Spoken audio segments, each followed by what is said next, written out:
Assalamualaikum warahmatullahi wabarakatuh. Saya Kara Samdi Hilmanjaya dengan NIM 19060099 dari Fakultas Ekonomi jurusan Ilmu Ekonomi Universitas Negeri Padang. Kali ini kita akan masuk dengan pembelajaran yaitu pengantar ekonomi pembangunan. Pada pertemuan ini kita membahas tentang negara berkembang. 1. Definisi negara sedang berkembang. Negara berkembang adalah istilah yang umum digunakan untuk menjelaskan suatu negara dengan kesejahteraan material tingkat rendah, karena tidak ada definisi tetap terhadap negara berkembang yang diakui secara internasional. Tingkat pembangunan bisa saja bervariasi dalam negara berkembang. Jumlah negara berkembang yang memiliki standar hidup rata-rata yang tinggi, negara yang memiliki ekonomi yang lebih maju daripada negara-negara lainnya, tapi tidak sepenuhnya menampakkan tanda-tanda negara maju. Kedua, ciri-ciri negara sedang berkembang.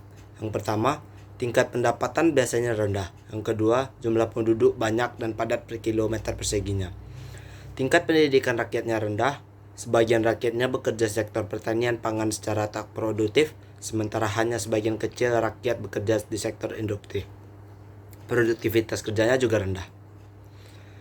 5. Kuantitas sumber-sumber alamnya sedikit sangat kualitas rendah. Kalau mempunyai sumber-sumber alam yang memadai namun belum diolah atau belum dimanfaatkan secara baik. Yang keenam, mesin-mesin produksi serta barang-barang kapital yang dimiliki dan digunakan hanya kecil atau sedikit jumlahnya, sehingga tidak mampu untuk memperoleh barang-barang yang bagus. Yang ketujuh, sebagian besar dari mereka merupakan negara-negara baru diproklamasikan kemerdekaannya dari penjajahan ketekira atau dekade.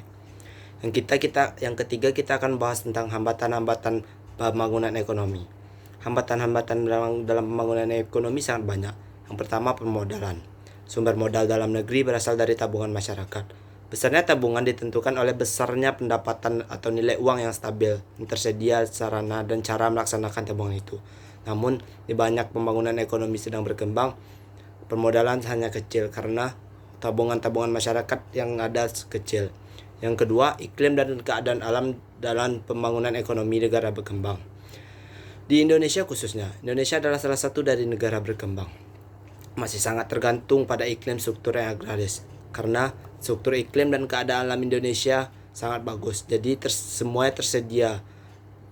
Maka dengan kata lain, persediaan sumber alam yang cukup membuat masyarakat menjadi terlena dan tidak merasa ditantang untuk bekerja keras. Yang lainnya, penduduk dan ketenaga kerjaan. Pembangunan dapat berjalan dengan baik apabila tersedia tenaga ahli yang cukup. Untuk itu, bantuan tenaga ahli luar dalam jumlah terbatas tetap diperlukan. Terutama dalam mempercepat proses ahli teknologi. Selanjutnya kita akan bahas tentang politik dan ideologi. Kestabilan politik suatu negara menentukan kelancaran suatu proses pembangunan. Banyak biaya kedot atau proses pemulihan keamanan, belum kerugian material yang nyawanya ditimbulkannya. Lanjut hambatannya, sistem sosial dan masyarakat. Kondisi objektif bangsa Indonesia adalah bahwa masyarakat terdiri dari berbagai suku bangsa, adat istiadat, keagamaan, kepercayaan. Jika masalah ini tidak ditangani dengan baik, maka menimbulkan masalah penghambat pembangunan. Ada lagi dengan situasi ekonomi dunia dan tujuan pembangunan ekonomi. Tujuan jangka pendek, tujuan jangka panjang. Tujuan jangka pendek dan jangka panjang adalah tujuan jangka pendek meningkatkan taraf hidup, kecerdasan dan kesejahteraan masyarakat semakin adil, merata, serta meletakkan landasan yang kuat untuk membangun berikutnya. Sedangkan tujuan jangka panjang mewujudkan suatu masyarakat adil, makmur, yang merata material spiritual berdasarkan Pancasila di dalam wadah Negara Kesatuan Republik Indonesia. Lanjut, ada masalah-masalah pembangunan ekonomi. Masalah pembangunan ekonomi identifikasinya adalah untuk mempercepat upaya pembangunan di negara-negara berkembang. Masalah-masalah yang teridentifikasi adalah faktor penentu pertumbuhan ekonomi, ketimbangan distribusi pendapatan, kemiskinan, pengangguran, keterbelakangan, dan beban ketergantungan.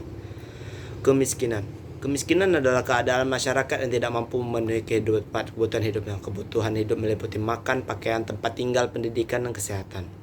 Kemiskinan sebagai akibat kurangnya pendapat masyarakat secara real. Akibatnya masyarakat tidak dapat secara layak hingga hidupnya akan menurun secara layak. Ada juga penghambat perekonomian yang terakhir adalah pengangguran. Faktor-faktor penentu pertumbuhan ekonomi juga ada. Kita akan bahas pada saat ini. 1. Faktor tanah dan kekayaan alam. Faktor tanah dan kekayaan alam menjadi salah satu faktor penentu pertumbuhan ekonomi. Adalah karena suatu negara yang mudah meningkatkan laju pertumbuhan ekonomi dibandingkan dengan negara yang memiliki kekayaan alam. Hal ini disebabkan karena tanah kekayaan alam yang dimiliki satu negara dapat dimanfaatkan dan diolah untuk menghasilkan pendapatan negara. Yang kedua, ada faktor kuantitas dan kualitas penduduk dan tenaga kerja. Peningkatan jumlah penduduk suatu negara dapat mendorong laju peningkatan pertumbuhan ekonomi.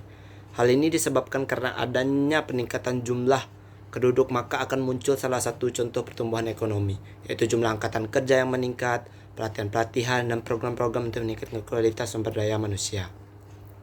Namun, pemerintah suatu negara juga harus memperhatikan lapangan kerja yang tersedia. Jangan sampai ada jumlah penduduk yang meningkat malah menjadi lapangan kerja yang tidak tersedia, maka menimbulkan masalah baru, yaitu pengangguran.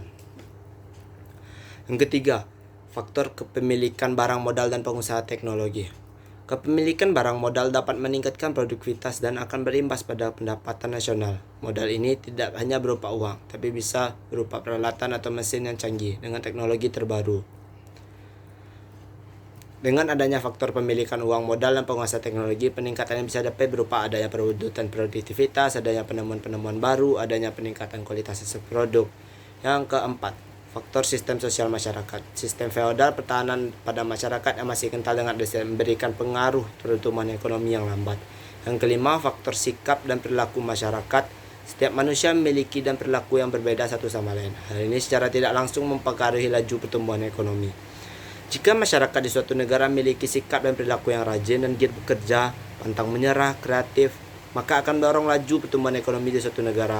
Namun jika masyarakat di suatu negara memiliki sikap dan perilaku yang malas, maka akan menimbulkan hal negatif untuk pertumbuhan ekonomi di suatu negara. Sekian yang bisa saya sampaikan atas ringkasan terhadap pertemuan dua ini.